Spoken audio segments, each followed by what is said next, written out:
মাধ্যমিকে 90% স্টুডেন্ট এই অঙ্কটা ভুল করে আসে। শেষে আমি দেখাবো কোন জায়গায় এক্সামিনার কাটে। কি দেওয়া আছে? একজন ব্যক্তি ব্যাংকে 15,000 টাকা জমা করলেন। 3 মাস পর তিনি 3,000 টাকা তুলে নিলেন। আবার 3 মাস পর তিনি 8,000 টাকা জমা করলেন। এক্ষেত্রে টোটাল বছরে সুদ আসল কত হবে হিসেব করতে বলেছে। চলো এবার আমি স্টেপ বাই স্টেপ পুরো স্টাইলিশভাবে ফুল মার্কস তুলে নেব। স্টেপ ওয়ানে প্রিন্সিপাল অ্যামাউন্ট কত আছে? পি সমান 15,000 টাকা। সময় 3 মাস, টি সমান 3 মাস। এই মাসকে আমরা বছরে ট্রান্সফার করব, তাহলে 3/12 তখন বছর হয়ে গেল। বার্ষিক সুদের হার 5% আছে, ব্যাংক 5% হারে দেয়, সব জায়গায় একই আছে। তাহলে আই সমান, এই আইটাকে আমি মনে করছি I1। কি সূত্র জানি? P/T/100। এবার এই পি এর মান বসাচ্ছি। পি এর মান হচ্ছে 15,000 টাকা ইন্টু আর কত দেওয়া আছে? 5 ইন্টু টি কত দেওয়া আছে? 3/12 আছে, ডিভাইডেড বাই এই 100 আছে, বসিয়ে দিলাম। এবার কাটাকাটি করব। 3×4=12, এই দুটো শূন্য এই দুটো শূন্য কেটে গেল। 2×2=4, 2 75, 2×150। তাহলে কত হচ্ছে? 75, 5 5 25, 5 হাতে 2, 5 7 35, 2 37, ডিভাইডেড বাই 2। এটা ক্যালকুলেশন করে নিচ্ছি। ক্যালকুলেশন করলে এটা হবে 18750 টাকা। এটা ছিল স্টেপ 1। এবারে যাব স্টেপ 2তে। স্টেপ 2টা কি? তিনি 15,000 টাকা থেকে 3,000 টাকা তুলে নিলেন 3 মাস পরে। তাহলে প্রিন্সিপাল অ্যামাউন্টটা কত হবে? 15,000 টাকা ছিল, সেখান থেকে 3,000 টাকা তিনি তুলে নিলেন, তাহলে 3,000 টাকা বাদ হয়ে যাবে। কত হবে তাহলে? 15,000 টাকা থেকে 3,000 টাকা তুলে নিলে 12,000 টাকা। সময়টা কত? সময় সেই 3 মাস। 3 মাস মানে সেই একই রকম আমি বছরে ট্রান্সফার করব, 3/12 বছর। এবার আসছি আমি আর তো একই সব জায়গায় 5%। তাহলে সুদটা কত হবে? I2 সমান P/T/100। এখানে P 12,000 টাকা ইন্টু আর হচ্ছে তোমার 5, টি হচ্ছে 3/12, ডিভাইডেড বাই এই 100 আছে, বসিয়ে দিলাম। এবার কাটাকাটি করো, এই দুটো শূন্য কেটে গেল।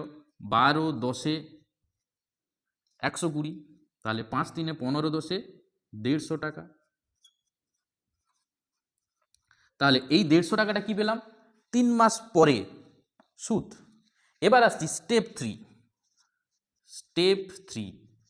স্টেপ 3তে কি? তিনি 8,000 টাকা জমা করলেন।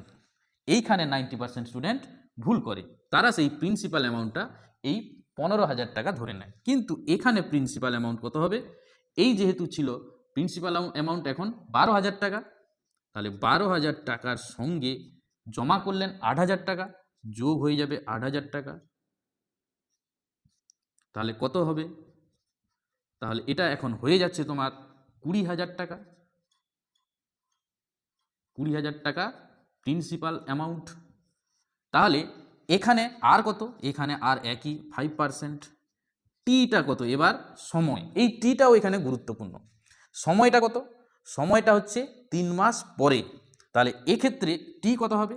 আগে ছিল তোমার টি 3 মাস, তারপর 3 মাস পরে টাকা তুলে নিলেন, এরপর 3 মাস পর তিনি 8,000 টাকা জমা করলেন। তাহলে এক্ষেত্রে টি হবে কত? টোটাল বছর 12 মাস, 12 মাস থেকে আমি বিয়োগ করে দিলাম 3 মাস হচ্ছে তোমার এই স্টেপ 1, তারপর 3 মাস হচ্ছে স্টেপ 2, তার মানে 6 বাদ চলে যাবে। কত হবে? 12 থেকে 6 গেলে 6 মাস। এই মাসকে এবার আমরা বছরে ট্রান্সফার করব, 6/12 বছর। এবার চলে আসছি I3 সুদ। P/T/100 formula. P/T/100 এই ফর্মুলা সব জায়গায় আমি ফেলছি। পি কত? এখানে 20,000 টাকা ইন্টু আর কত 5, টি কত 6 ডিভাইডেড বাই 12 ইন্টু এই 100। এবার দেখো কাটাকাটি করব। এই দুটো শূন্য কেটে গেল, 12 6 দুনে 12, 2 10 20 আর একটা শূন্য, তাহলে এই 6 কেটে গেল, 105 500। কাটাকাটিটা বুঝতে পেরেছো? 500 টাকা। তাহলে আমি I1 পেয়েছি কত? 187.50 টাকা, I2 পেয়েছি 150 টাকা, আর I3 পেলাম 500 টাকা। তাহলে মোট সুদ কত? সবগুলোকে যোগ করে দেব। অতএব মোট সুদ I সমান কি হবে? I1 plus I2 plus I3। Just মানগুলোকে বসিয়ে দিচ্ছি। I1 মান হচ্ছে 187.50, I2 হচ্ছে তোমার 150 টাকা, I3 হচ্ছে তোমার 500 টাকা। এটা সমান যোগ করে দাও সবগুলো, 837.50 টাকা। তাহলে মোট সুদ আমি পেয়ে গেলাম। এবার যাব কি চেয়েছে? সুদ আসল 1 বছরে কত। তাহলে সুদ যদি পাই এটা, সেই আসলের সঙ্গে সুদ আসল যোগ করে দেব। চলো এবার আমি এখানে মুছে নিচ্ছি।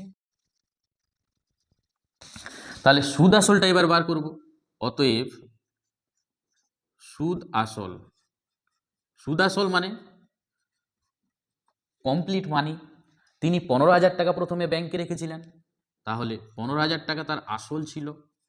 তারপর তিনি সেখান থেকে 3 মাস পরে 3,000 টাকা তুলে নিলেন, তাহলে -3,000।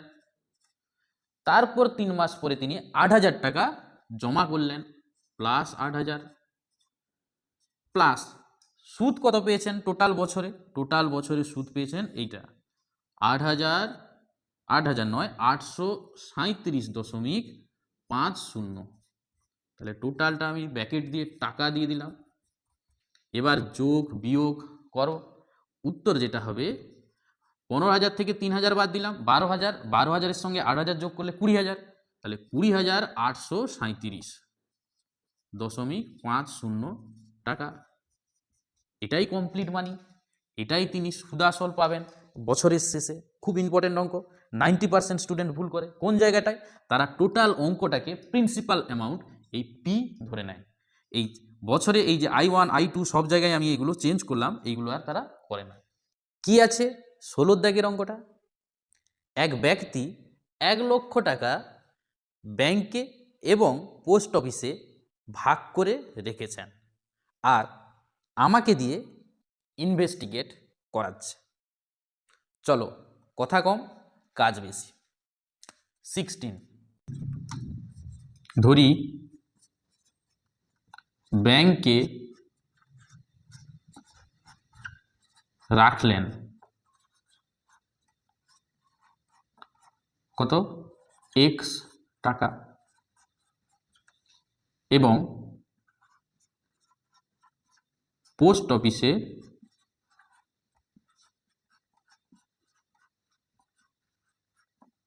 কি হবে?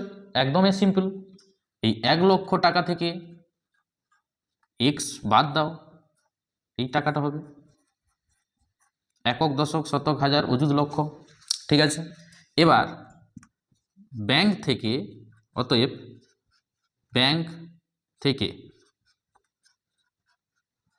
সুদ পাবেন কত হবে? I সমান টি আর টি বাই 100, এই ফর্মুলা ফেলবো। এখানে পি কত? x, আর কত? 5%, টি তো 1 ডিভাইডেড বাই 100 টাকা। আর পোস্ট অফিস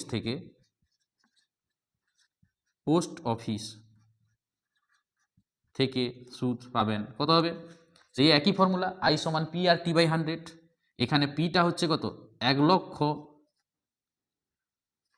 মাইনাস এক্স, এখানে আর কত? 6%, 6 ইন্টু টি হচ্ছে 1 ডিভাইডেড বাই 100 টাকা।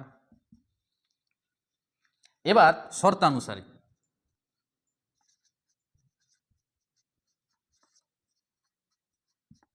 দুটো মিলে মোট সুদ বলা আছে 5,400 টাকা। তাহলে এই দুটো যোগ করে দিব, 5x বাই 100 প্লাস গুণ করে দিচ্ছি 6 into 1 lakh minus x divided by 100 equal to 5,400।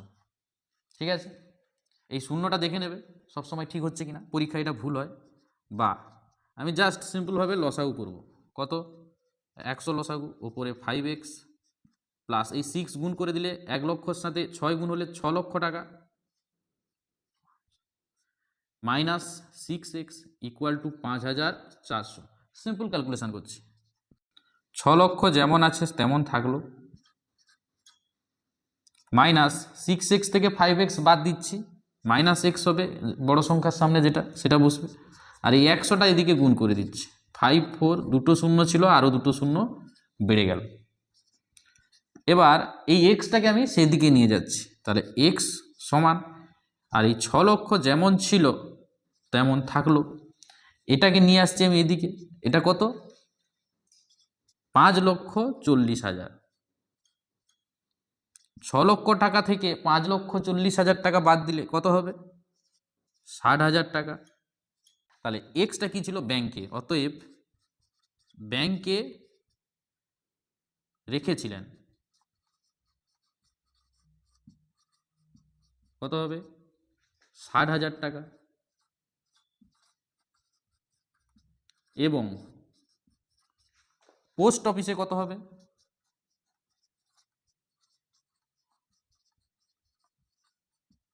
এই 60,000 টাকা থেকে 1 লক্ষ টাকা থেকে 60,000 বাদ দাও, কত হবে 40,000 টাকা। বুঝতে পেরেছো? Thank you.